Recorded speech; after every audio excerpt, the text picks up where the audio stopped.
Welcome to Democracy Now!, democracynow.org, The War and Peace Report. I'm Amy Goodman. Global coronavirus cases have surged to their highest level of the pandemic, with nearly 1.5 million confirmed cases a day, driven largely by the fast-spreading Omicron variant. Here in the U.S., where hospitalizations are rising rapidly and more than 400,000 people are testing positive daily, many cities held muted New Year's Eve celebrations. In New York City, some 15,000 people still gathered in Times Square to witness the iconic ball drop. New York State reported a record of over 85,000 new cases New Year's Eve. Health experts warn even though a lower percentage of people infected with Omicron end up hospitalized, the sheer number of infections is pushing the healthcare system past its breaking point. This is top U.S. infectious disease expert Dr. Anthony Fauci. Even if you have a less of a percentage of severity, when you have multifold more people getting infected, the net amount is you're still going to get a lot of people that are going to be needing hospitalization. And that's the reason why we're concerned about stressing and straining the hospital system. Hospitalizations among children hit new records, with COVID-related admissions increasing by 66% in the last week of December, though the number of fatalities remains comparatively low. This comes as millions of students across the United States return to school today. Education Secretary Miguel Cardona said Sunday in-person learning is a priority, but that bumps in the road are expected amidst the current surge. In related news, economists are warning mounting infections and the loss of the increased pandemic-related child tax credit could lead to serious financial hardship for millions of families. Travel disruptions continued into the new year, with over 2,600 flights canceled on January 1st in the U.S. alone due to a combination of severe winter weather and sick staff. More than 14,000 flights were canceled over the last 10 days. Defense Secretary Lloyd Austin is the latest high-profile government official to test positive for COVID. He's fully vaccinated and boosted and has reported mild symptoms. In Colorado, 2 people are missing and presumed dead after a fast-spreading wildfire tore through the suburbs of Boulder County, destroying at least 1,000 homes and businesses. The fires were fanned by winds that gusted up to 110 miles per hour. They capped a year of exceptional drought across the western U.S. and came amidst an unusually warm December. Louisville, Colorado resident Paul Bassis saw his home nearly destroyed in the blaze. Climate change is here now. That this is not some future threat that we have to deal with at some point someday, but this is here and now. People lost all their belongings, their memories that were in those homes, families that were raised there. Later in the broadcast, we'll go to Boulder to speak with Dr. Jennifer Balch, director of the Earth Lab at the University of Colorado, about the climate change-fueled fire. A New York jury convicted Ghislaine Maxwell of federal sex trafficking charges for helping Jeffrey Epstein recruit and sexually assault teenage girls. The British socialite was found guilty of 5 of 6 counts and faces up to 65 years in prison. During the 3-week trial, 4 survivors recounted being abused at the hands of Maxwell and Epstein, who killed himself in a Manhattan jail in 2019. In a statement, survivor and witness Annie Farmer said, quote, "I hope this verdict brings solace to all who need it and demonstrates that no one's above the law. Even those with great power and privilege will be held accountable when they sexually abuse and exploit the young," she said. British royal Prince Andrew is now under intensified scrutiny. Following the verdict, another Epstein survivor, Virginia Giuffre, tweeted, quote, "Maxwell did not act alone. Others must be held accountable." Giuffre has accused Maxwell of trafficking her to Prince Andrew when she was 17. On Friday, a federal judge rejected a bid from Andrew's lawyer to dismiss Giuffre's lawsuit on the grounds that she no longer resides in the U.S. She lives in Australia.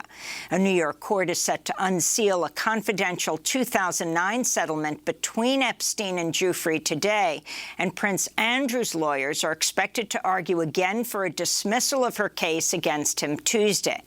Meanwhile, the BBC was forced to apologize after inviting Epstein lawyer Alan Dershowitz on air to comment on the Maxwell verdict. Dershowitz has also been accused of sexual assault by Virginia Giuffre, a charge he denies. Sudan's civilian Prime Minister Abdallah Hamdok stepped down Sunday, warning Sudan's military leaders are blocking the transition to a fully civilian government. Hamdok was deposed in an October 25th military coup, then restored to power in November. His resignation on Sunday came as Sudanese soldiers killed 3 people protesting for an end to the military rule, pushing the death toll in the post-coup protests to at least 57. The protesters are hoping to topple Sudan's military dictatorship just as they forced longtime ruler Omar al-Bashir from power in 2019. The international community used to support Omar al-Bashir in his final days, and it wasn't expected that the people in the street would escalate and that protests would turn into a popular revolution. In the end, al-Bashir succumbed to the street. The international community's role comes after people in the street, I think. The international community does not have the final say. In Hong Kong, the independent media outlet Citizen News is shuttering this week, citing safety concerns, days after authorities raided another independent news organization, Stan News, and arrested at least 7 staffers. This is Chief Editor of Citizen News, Daisy Lee. What has changed is not us, but the environment. As the editor-in-chief, nowadays, there are things that I cannot make the decision for. I am unsure whether a story, a piece of news, or a sentence will violate a new regulation under the changing news environment. This comes as Hong Kong's first so-called Patriots-only legislature was sworn in today following last month's election where all candidates were vetted for their loyalty or selected by pro-Beijing committees. German officials say they've shut down 3 of the nation's 6 remaining nuclear plants ahead of a year-end deadline to cease the use of nuclear power. Germany's government says it's on track to phase out the use of coal by 2030 and will continue to scale up renewable energy sources to meet demand for electricity. Back in the United States, President Joe Biden and Vice President Kamala Harris are set to speak at an event Thursday marking the first anniversary of the U.S. Capitol insurrection.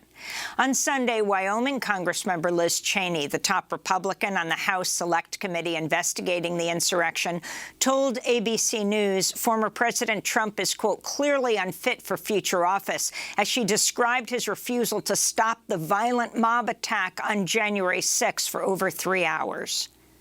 We know as he was sitting there in the dining room next to the Oval Office, members of his staff were pleading with him to go on television, to tell people to stop. We know Leader McCarthy was pleading with him to do that. We know members of his family. We know his daughter. We have firsthand testimony that his daughter Ivanka went in at least twice to ask him to please stop this violence. Twitter permanently suspended the personal account of Republican Congressmember Marjorie Taylor Greene for repeatedly posting misinformation about COVID-19. The suspension came after the far-right Georgia lawmaker tweeted over the weekend about, quote, extremely high amounts of COVID vaccine deaths. It was Greene's 5th strike, according to Twitter, which previously temporarily suspended her for other false claims about the pandemic. The disabled Twitter handle was Greene's preferred account, though she still has access to her congressional handle. Karen Ferguson, the longtime labor lawyer who fought to protect workers' pensions and retirement plans, has died at the age of 80. Ferguson was head of the Pension Rights Center for more than 4 decades, where she successfully lobbied Congress for pension reforms while helping thousands of workers recover their retirement benefits. Ferguson got her start in Washington, D.C. as one of Nader's Raiders, a group of lawyers who joined consumer advocate Ralph Nader's public interest research group in the 70s. In Colorado, Governor Jared Polis reduced the 110-year prison sentence of truck driver Rogel Aguilera Mederos to 10 years, calling the initial lengthy sentence unjust. The case of Aguilera Mederos, a 26-year-old driver from Cuba, triggered widespread condemnation, including a boycott of Colorado led by other truck drivers in protest. Aguilera Mederos has said the brakes on his semi-trailer failed when driving downhill, leading to a multi-vehicle pileup that killed 4 people in 2019. Many are calling on the trucking company to be held liable for the crash. In South Africa, fighters have tamed a massive blaze that destroyed parts of the South African parliament in Cape Town.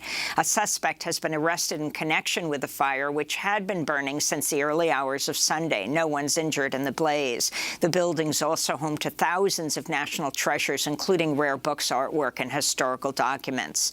And in more news from South Africa, friends, family, and supporters paid tribute to anti-apartheid hero Archbishop Desmond Tutu at an official state funeral in Cape Town Saturday. South African President Cyril Ramaphosa delivered the main eulogy during the service at St. George's Cathedral, where he hailed Tutu as our national conscience. Tutu's family also spoke at the ceremony. This is his daughter, the Reverend Nontombi Naomi Tutu. We thank you for loving our father, grandfather, husband, uncle, brother-in-law. Many of the messages we received have said, thank you for sharing him with the world. Well, it actually is a two-way street. Because we shared him with the world, you shared part of the love you held for him with us. Archbishop Desmond Tutu died last week at the age of 90. To see our special on Desmond Tutu in his own words, go to democracynow.org. And those are some of the headlines. This is Democracy Now!, democracynow.org, the War and Peace Report. I'm Amy Goodman.